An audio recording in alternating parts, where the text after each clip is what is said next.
Hi అండి, నా పేరు మాధురి. క్యాన్సర్ గురించి ప్రతి ఒక్కరూ భయపడుతూ ఉన్నారు. ఈ రోజుల్లో వెరీ కామన్ అయిపోయింది. అది ఏ క్యాన్సర్ అన్నా కావచ్చు, మన బాడీలో ఉండే ప్రతి ఒక్క ఆర్గాన్ని పట్టి పీడిస్తుంది. సో ఇందులో భాగంగా క్యాన్సర్ ఇన్ ఉమెన్, మరి ఉమెన్కి సంబంధించి చాలా రకాల క్యాన్సర్స్ ఉన్నాయి. సో వాటిని ఏ విధంగా గుర్తించాలి, సకాలంలో మనం ట్రీట్మెంట్ తీసుకోవడం వల్ల దాని నుంచి ఏ విధంగా బయటపడవచ్చు, ఇలాంటి ఎన్నో ఆసక్తికరమైన కావాల్సిన విషయాల గురించి మనకు తెలియజేయడానికి మనతో పాటు ఉన్నారు ప్రముఖ చీఫ్ సర్జికల్ ఆంకాలజిస్ట్ డాక్టర్ మోహన వంశీ గారు and from Gachibowli omega hospitals. So doctor గారితో మాట్లాడి మనకి ఉన్న ఎన్నో క్వశ్చన్స్కి వాటి యొక్క ఆన్సర్స్ తెలుసుకునే ప్రయత్నం అయితే ఇప్పుడు మనం చేద్దాం. నమస్కారం డాక్టర్ గారు. డాక్టర్ గారు, నిజంగా క్యాన్సర్ అంటే వెరీ కామన్ అయిపోయింది. ఒకప్పుడు జ్వరం, జలుబు, దగ్గు ఎలా ఉండేదో ఈ రోజుల్లో క్యాన్సర్ అన్నది అంత కామన్గా వినిపిస్తుందండి. ముఖ్యంగా ఏంటంటే ఆడవాళ్ళలో కనిపించే బ్రెస్ట్ క్యాన్సర్, ఇది ఈ మధ్యకాలంలో బాగా వింటూ ఉన్నాం. ఎవరిని అడిగినా 10 మందిలో 3 మాత్రం బ్రెస్ట్ క్యాన్సర్ ఉంది అని చెప్పేసి అంటూ ఉన్నారు. రీజన్స్ ఏంటంటారు అసలు? బ్రెస్ట్ క్యాన్సర్ మీరు అన్నట్టు చాలా కామన్గా కనబడుతుందండి. ఇండియాలో ICMR, Indian council for medical research, New Delhi వారి ఎస్టిమేట్ ప్రకారం ఇయర్ 2022 అంటే అబౌట్ 3 years బ్యాక్, ఇయర్ 2022లో 2,24,000 న్యూ బ్రెస్ట్ క్యాన్సర్ పేషెంట్స్ భారతదేశంలో డయాగ్నోస్ చేయబడ్డాయి. అండ్ ఇంకొక క్రూడ్ ఎస్టిమేట్ ఏంటంటే ప్రతి సంవత్సరం 50,000 ఇంక్రీజ్ అవుతుందంట. అంటే ఈ ఇయర్ 3,24,000, నెక్స్ట్ ఇయర్ 3,74,000, అంత ర్యాపిడ్గా బ్రెస్ట్ క్యాన్సర్ ఇన్సిడెన్స్ పెరిగిపోతుందని ఒక అంచనా కూడా వేస్తున్నారు. అంటే ఈ మిగతా క్యాన్సర్స్ పోల్చినట్టయితే బ్రెస్ట్ క్యాన్సర్ ఇన్సిడెన్స్ చాలా ఎక్కువగా ఉంటుంది. In fact it's a commonest cancer now. ఇంతకుముందు కాలంలో గర్భసంచి ముఖద్వార క్యాన్సర్ కామన్గా చూసేవాళ్ళం, ఇప్పుడు it has come down. So breast cancer is the commonest cancer. ఇలా బ్రెస్ట్ క్యాన్సర్ ఇన్సిడెంట్స్ అంటే number of cases, new cases పెరగడానికి అనేక రకాలైన కారణాలు ఉన్నాయండి. స్త్రీలలో అనేక రకాలైన కారణాలు ఈ బ్రెస్ట్ క్యాన్సర్ ఎక్కువగా ఇన్సిడెన్స్ ఇంక్రీజ్ చేయడానికి దోహదపడుతున్నాయి. ముఖ్యంగా పిల్లలు లేని వాళ్ళలోనూ, లేట్గా ఫస్ట్ చైల్డ్ పుట్టిన వాళ్ళలో, అంటే ఈ అర్బన్ ఏరియాస్లో ఎడ్యుకేషన్ మీద, కెరియర్ మీద కాన్సన్ట్రేట్ చేస్తూ మ్యారేజ్ చేసుకున్నప్పటికీ కూడా కెరియర్ ఏమైనా డిస్టర్బ్ అవుతుందేమోనని పిల్లల్ని లేట్గా కంటాం. ఫస్ట్ చైల్డ్ కనుక 30 years తర్వాత కనుక పుట్టినట్టయితే వాళ్ళలో బ్రెస్ట్ క్యాన్సర్ వచ్చే అవకాశాలు యంగ్ ఏజ్లో కనుక, అంటే 18-19 కనుక పిల్లలు పుట్టిన వాళ్ళతో కంపేర్ చేసినట్టయితే 5 times ఇంక్రీజ్ రిస్క్ ఉంటుందండి. ఓకే.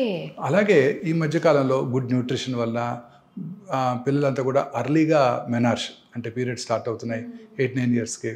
ఆ తర్వాత గుడ్ న్యూట్రిషను, వాళ్ళ లైఫ్ స్టైల్ వల్ల లేట్గా మెనోపాజ్ వస్తుంది. So number of menstrual peaks ఎక్కువయ్యే కొలది వాళ్ళలో బ్రెస్ట్ క్యాన్సర్ వచ్చే అవకాశాలు ఎక్కువగా ఉంటాయి. అలాగే పిల్లలు లేని వాళ్ళు కూడా బ్రెస్ట్ క్యాన్సర్ ఇన్సిడెన్స్ ఎక్కువగా ఉంటుంది. అలాగే ఒబీస్ ఉమెన్లో వారిలోనూ బ్రెస్ట్ క్యాన్సర్ వచ్చే అవకాశాలు ఎక్కువగా ఉంటాయి. సిగరెట్ స్మోకింగ్, ఆల్కహాల్ చేసే స్త్రీలలో కూడా, ఆల్కహాల్ తాగే స్త్రీలలో కూడా బ్రెస్ట్ క్యాన్సర్ వచ్చే అవకాశాలు ఎక్కువగా ఉంటాయి. అలాగే family history of breast cancer ఉన్న వాళ్ళలో, అంటే ఇది వంశపారంపర్యం కాదు, బట్ దగ్గర ఫ్యామిలీ మెంబర్స్లో, ఫస్ట్ డిగ్రీ రిలేటివ్స్లో తల్లిగారికి కానీ, సోదరికి కానీ, లేదా తండ్రి గారికి కానీ మేల్ బ్రెస్ట్ క్యాన్సర్ కనుక ఉన్నట్టయితే వాళ్ళలో బ్రెస్ట్ క్యాన్సర్ వచ్చే అవకాశాలు ఎక్కువగా ఉంటాయి. అలాగే కొన్ని రకాల బ్రెస్ట్ క్యాన్సర్ ప్రీడిస్పోజింగ్ ప్యాటర్న్స్ కూడా ఉన్నాయి. దానినే hereditary breast ovarian cancer syndrome అంటారు. దాన్నే BRCA1, BRCA2. చాలామందిలో ఇప్పుడు మీరు famous movie heroine, Hollywood heroine Angelina Jolie పేరు వినే ఉంటారు. వారి తల్లిగారికి ట్రిపుల్-నెగటివ్ బ్రెస్ట్ క్యాన్సర్ ఉండటంతో వారు at the age of 30 itself test చేయించుకున్నారు. BRCA1, BRCA2 వారికి పాజిటివ్ ఉండింది. 2011లోనే వారు 2 breastలు 2 ovaries తీయించేసుకున్నారు. సో ఈ BRCA1, BRCA2 ఉన్న వాళ్ళలో, ఫ్యామిలీ మెంబర్స్లో వాళ్ళలో క్యాన్సర్ వచ్చే అవకాశాలు లైఫ్ టైం రిస్క్ 100% ఉంటుంది. అలాగే ఓవేరియన్ క్యాన్సర్ రిస్క్ కూడా 80% ఉంటుంది.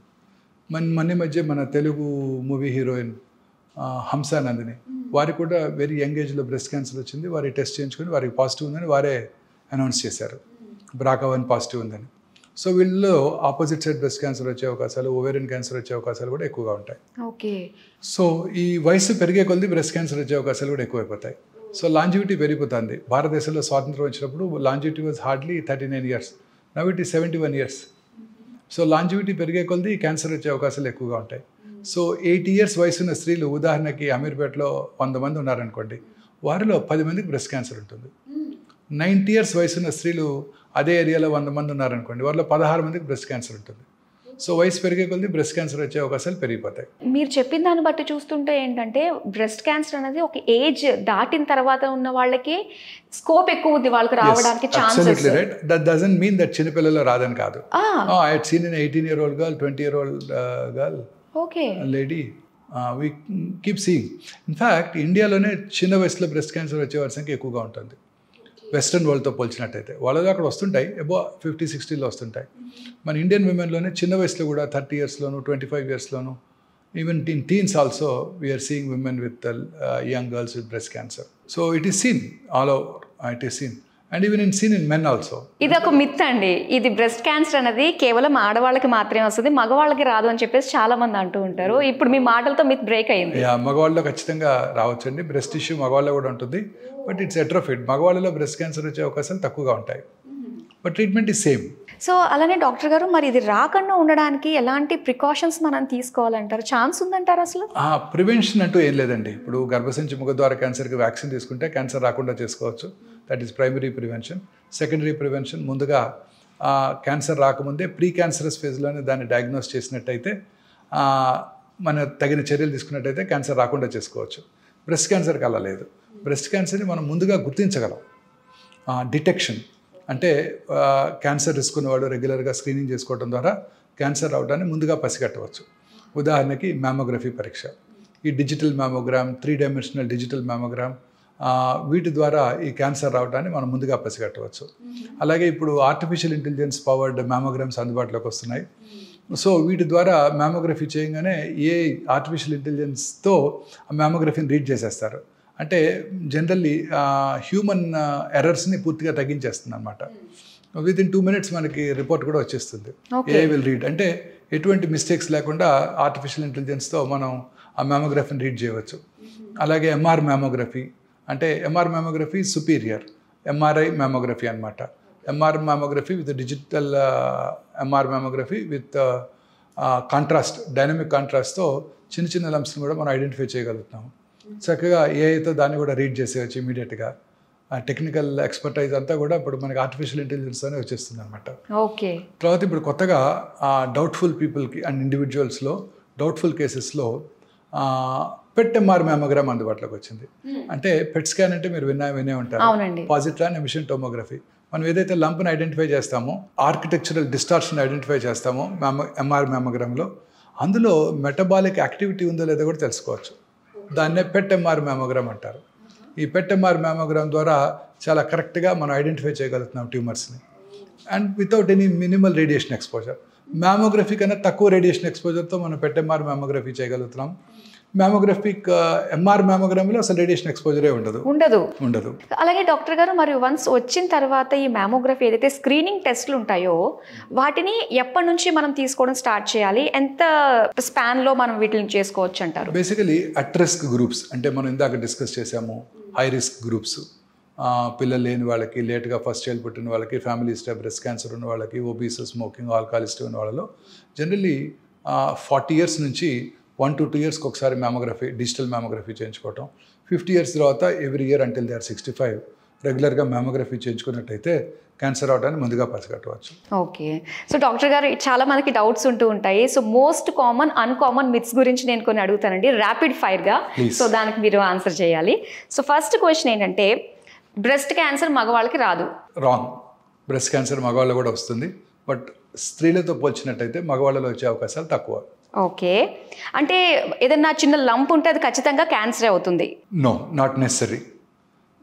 రకరకాల లంప్స్ వస్తుంటాయి. ముఖ్యంగా టీనేజ్లో normal lumps are more commoner.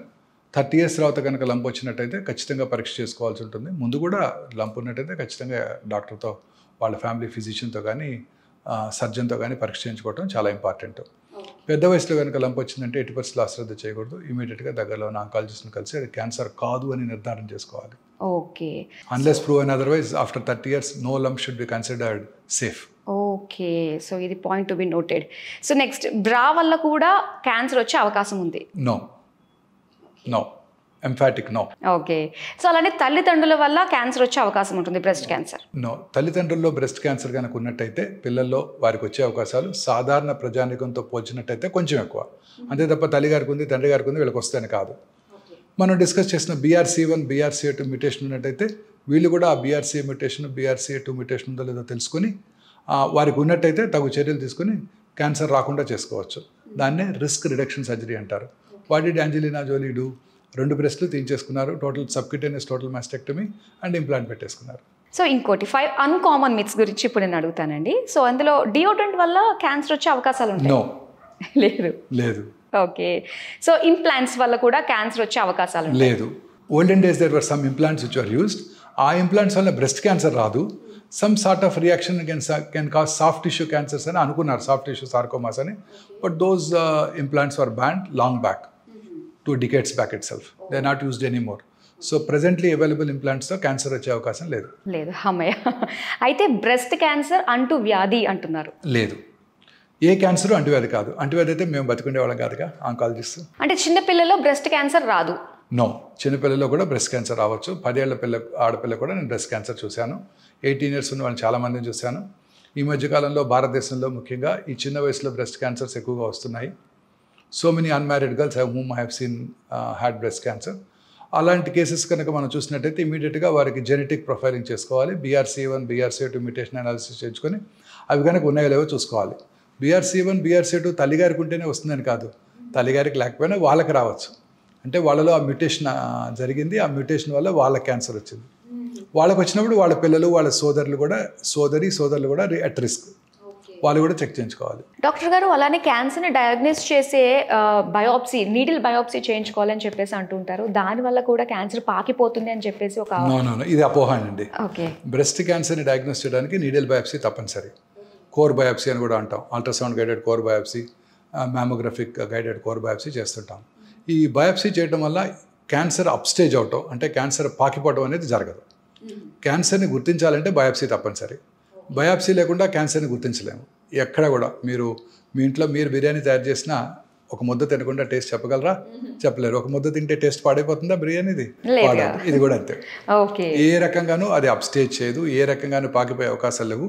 ఇదంతా కూడా కామన్ మిత్. నీడిల్ పెట్టి పుడుతారా, తేనెతుట్టిని కదిలిస్తే పాకిపోతుంది కదా, అలా పాకిపోతుంది కదా డాక్టర్ గారు అని అడుగుతుంటారు.